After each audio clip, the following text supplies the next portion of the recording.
जय हिंद साथियों। आज के इस वीडियो में आपको हम मैथ के कुछ इंपॉर्टेंट ट्रिक के बारे में बताएंगे जिससे कि आप परीक्षा में फेल नहीं होंगे। अगर आपने कभी भी नहीं पढ़ा है, कभी भी आपने बुक भी नहीं उठाया है, थोड़ा बहुत आपने पढ़ा है, फिर भी आप बोर्ड परीक्षा में अच्छा नंबर ला सकते हैं। लेकिन बस आपको ये तरीका मालूम होना चाहिए आखिर कैसे। यहाँ पर देखिए, हम इसको बताने से पहले आपको ये बता दें कि एग्जामिनर कभी भी छात्रों को फेल नहीं करना चाहता है। एग्जामिनर कभी ये नहीं चाहता कि लड़के फेल हो जाएं। इसका मतलब ये है एग्जामिनर की पूरी कोशिश रहती है कि आप जो है अच्छे नंबर से पास हो जाएं, और एग्जामिनर हमेशा ये प्रयास करता है कि आप जो है 60 नंबर से ही पास हो। लेकिन गणित कक्षा 12 की एक ऐसा सब्जेक्ट है जिसमें आपको प्रैक्टिकल नहीं मिलता है, आपको पूरे 100 में 100 मार्क लाना रहता है। यहाँ पर देखिए, अगर आपने 12 साल यानी कि वो 12 साल करें, अगर आपने 12 महीने तक आपने मैथ की तैयारी की है तो मैं कहता हूं कि आप 100 में से अगर आपने कुछ भी नहीं पढ़ा तो ज़्यादा से ज़्यादा आपने 30% तो जरूर पढ़ा होगा, यानी कि आपको कुछ क्वेश्चन तो आते ही होंगे। अब यहाँ देखिए, इन्हीं कुछ क्वेश्चन की मदद से हम आपको एक ऐसा ट्रिक बताएंगे जिससे आप अच्छा नंबर ला सकते हैं। यहाँ पर देखिए, आखिर वो ट्रिक क्या है, आखिर वो तरीका क्या है, यहाँ पर ध्यान से देखिए। आपने तो एक चीज़ जान लिया, एग्जामिनर कभी भी हमें फेल करना नहीं चाहता है, वो पूरी कोशिश करता है कि हम पास हो जाएं। वो पहले प्रयास करता है आपको 33 नंबर देने का जिससे कि आप पास हो जाएं। अब यहाँ पर ध्यान से देखिएगा, अब हमें करना क्या है ट्रिक में। जैसे मान लीजिए आपको प्रश्नोत्तर नंबर, आप ध्यान देना, प्रश्नोत्तर नंबर 1 आपको कंप्लीट लिया गया।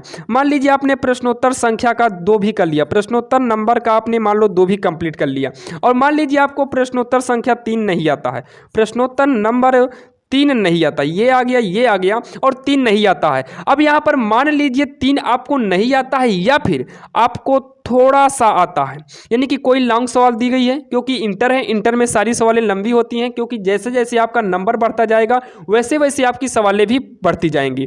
यहाँ पर देखिए, अगर सवालें बढ़ती जाएंगी तो वो हार्ड होती जाएंगी। तो अगर आपको सवाल नहीं आती है तो आप उस सवाल को थोड़ा सा जरूर करिएगा, आपको जितना आता है आप उतना जरूर कर लेना, क्योंकि अगर आप सवाल आधी भी करते हैं, ध्यान देना, स्कूलों में जब हम पढ़ते हैं तो आधी सवाल पर रॉन्ग कर दिया जाता है, लेकिन बोर्ड एग्जाम का ये नियम नहीं है। वहाँ का ये नियम है, आपने जो भी मेहनत किया है, आपने जितना भी किया है उसका नंबर आपको मिल जाता है। तो आप बोर्ड एग्जाम में ये गलती मत करना कि आपको थोड़ा सा आ रहा है तो आप छोड़ देना, आप पूरा प्रयास करना कि आपको थोड़ा सा आ रहा है तो आप थोड़ा सा ही कर लीजिएगा, इससे कि आपको आधा नंबर या कुछ परसेंटेज उसका नंबर आपको मिल जाएगा। जैसे मान लीजिए, अब यहाँ पर देखिए, इसमें जो है 2 का खा गा कुछ भी होगा, 3 का खा गा होगा ही।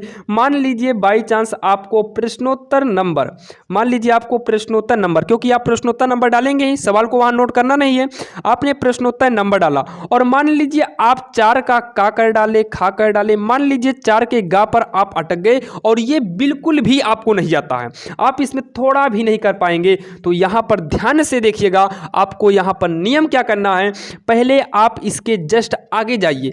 क्या आपको 5 गा की सवाल आती है, 6 गा की सवाल आती है? ध्यान देना, गा का नंबर आपका नहीं आ रहा तो गा ही होना चाहिए।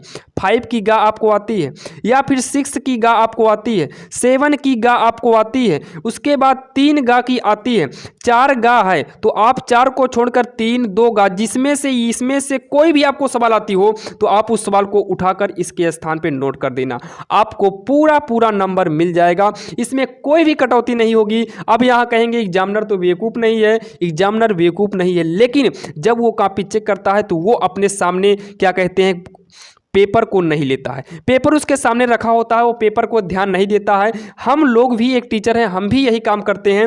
हम जब सवाल को देखते हैं तो सवाल को देखिए, हम सवाल लड़के के क्वालिटी के ऊपर करते हैं।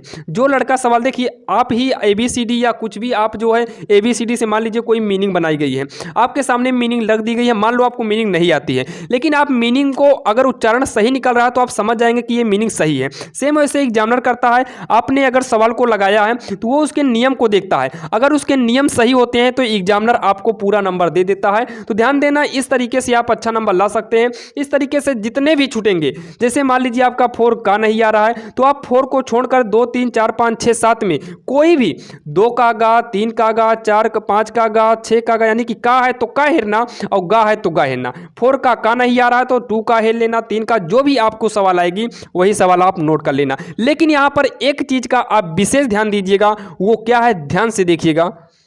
यहाँ पर देखिए क्या देखना है। मान लीजिए आपको प्रश्नोत्तर संख्या, मान लीजिए आपको प्रश्नोत्तर नंबर, मान लो क्योंकि नंबर डालते हैं, नंबर मान लीजिए 4 का गा आपको नहीं आ रहा है, 4 का गा नहीं आ रहा है। एक काम करिए, इसके जस्ट पहले मान लीजिए आपको नहीं आ रहा है या फिर आपको ये आ गया, आपको ये आ गया अच्छे तरीके से, आपको ये आ गया। उसके बाद आपको मान लीजिए घा, मान लो ये मान लेते हैं घा है, कुछ देर के लिए आपको समझाने के लिए हम बता रहे हैं, मान लो ये घा है और ये सवाल आपको आ गई है, आपने इसको नोट कर लिया है। उसके बाद मान लीजिए आपको 5 का का नहीं आ रहा है, 5 गा नहीं है, खा नहीं आ रहा है, 5 का गा नहीं आ रहा है और 5 का क्या कहते हैं घा नहीं आ रहा है। तो क्योंकि इसमें नियम है, आप प्रश्नोत्तर संख्या 4 घा किए हैं तो आप जस्ट यहीं पर आप कर सकते हैं प्रश्नोत्तर संख्या 5 का भी घा कर सकते हैं, क्योंकि आपका नंबर सही होना चाहिए तो आपकी सवाल भी सही होती है।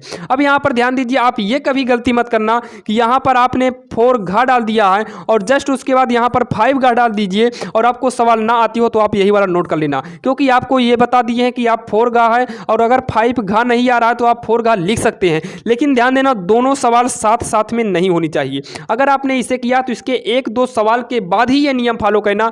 यहाँ पर आप कोई दूसरा कर लेना, आपको 6 आ रहा है 6 का कर लेना, 6 भी 6 का 6 का जो कुछ भी करना हो कर लेना, लेकिन ये साथ साथ में एक सवाल मत नोट करिएगा और दूर में नोट करिएगा। यहीं पर 1-2 पन्ना पलट के लिखना तो आपको पूरे नंबर मिल जाएंगे। इस तरीके से आप बोर्ड एग्जाम में अच्छा नंबर ला सकते हैं। अब दोस्तों वीडियो लंबा हो रहा है, अब मिलेंगे आपको नेक्स्ट वीडियो में। इसके बाद आपको फिजिक्स और केमिस्ट्री का बचा है, उसमें आपको हम बहुत ही एक भयानक ट्रिक बताएंगे। जैसे कि बायोलॉजी वालों को हमने बता दिया है कैसे